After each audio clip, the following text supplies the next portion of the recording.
Bismillahirrahmanirrahim.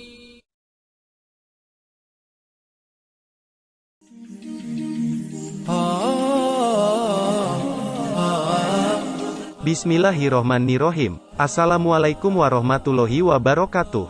Sosok yang akan didatangi Rasulullah di neraka lalu ditarik masuk surga.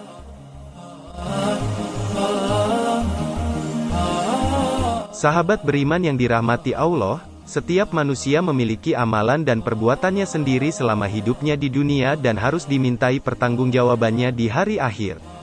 Jika timbangannya lebih banyak amal baik, maka surga adalah bagiannya, dan jika dia melakukan kejahatan maka neraka adalah tempatnya. Namun, ada sosok yang didatangi Rasulullah di neraka dan ditarik masuk surga. Simaklah penjelasan tentang sosok yang didatangi Nabi di neraka dan ditarik masuk surga. Pada saat manusia mementingkan dirinya sendiri di hari kiamat, Rasulullah sibuk mencari umatnya ke sana kemari. Beliau sibuk memohon kepada Allah untuk umatnya agar masuk ke dalam surga. Karena perhatiannya yang besar kepada umatnya, Rasulullah menangguhkan doa-doanya sampai hari kiamat. Hal ini untuk membela dan menyelamatkan umat manusia. Hal ini sesuai dengan sabda Rasulullah, setiap nabi pasti memiliki doa mustajab. Hanya saja, mereka menyegerakan doa mereka di dunia. Namun, aku menunda doa itu demi menolong umatku pada hari kiamat. Insya Allah, doa itu akan terwujud. Hadis riwayat Bukhari dan Muslim. Rasulullah ditawari masuk surga dan syafaat. Namun, Rasulullah memilih syafaat karena ingin membela lebih banyak umatnya. Hal ini disebutkan dalam hadis Rasulullah yang artinya, aku diberi pilihan antara syafaat dengan masuknya separuh umatku ke surga. Namun, aku memilih syafaat. Sebab, syafaat lebih menyeluruh dan lebih banyak. Mungkin saja kalian mengira syafaatku hanya untuk orang-orang bertakwa.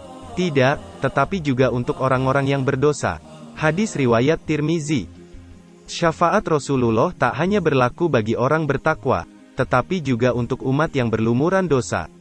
Namun, bukan berarti umatnya bebas melakukan hal maksiat. Saat hari kiamat, Rasulullah selalu menanyakan keberadaan umatnya kepada malaikat Jibril. Jibril pun mengatakan, bahwa umatnya adalah umat terakhir. Akhirnya, datanglah umat Nabi Muhammad SAW sambil menangis, serta memikul beban di belakang mereka. Umat tersebut datang sambil berseru, "Wahai Muhammad!" Nabi Muhammad SAW bersabda, "Wahai umatku," mereka berkumpul di sisinya sambil menangis.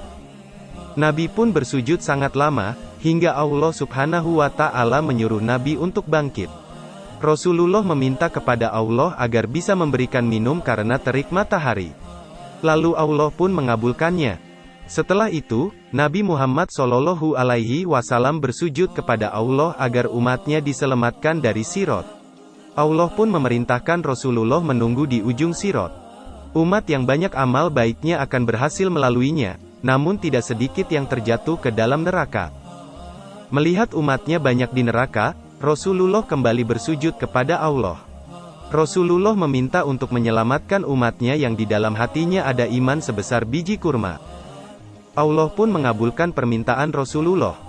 Kemudian, Rasulullah menuju ke neraka dan mencari umatnya yang memiliki iman sebiji kurma, dan mempersilahkan mereka masuk surga. Itulah sosok yang dikunjungi Rasulullah di neraka pertama kalinya.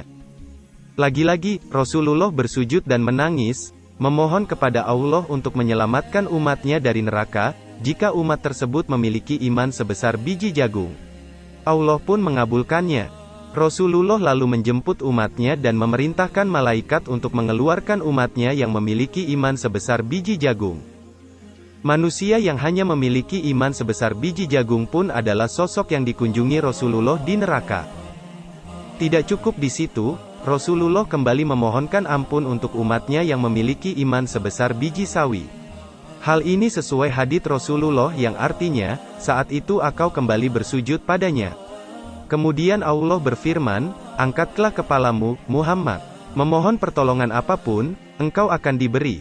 Aku pun mengangkat kepala lantas memohon, "Umatku, umatku, ya Rob." Allah kembali berfirman, "Temuilah umatmu." Siapa saja yang engkau temukan di hatinya keimanan walau seberat biji sawi, maka masukkanlah ke dalam surga. Maka siapapun yang aku temukan di hatinya keimanan, walau seberat biji sawi, aku masukkan ke dalam surga. Hadis riwayat Ahmad.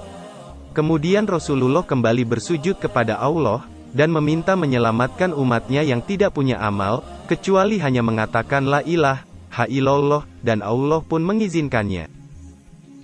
Itulah penjelasan mengenai sosok yang dikunjungi Rasulullah di neraka. Demikian yang saya sampaikan, semoga bermanfaat untuk kita semua. Amin, ya Rabbal Alamin.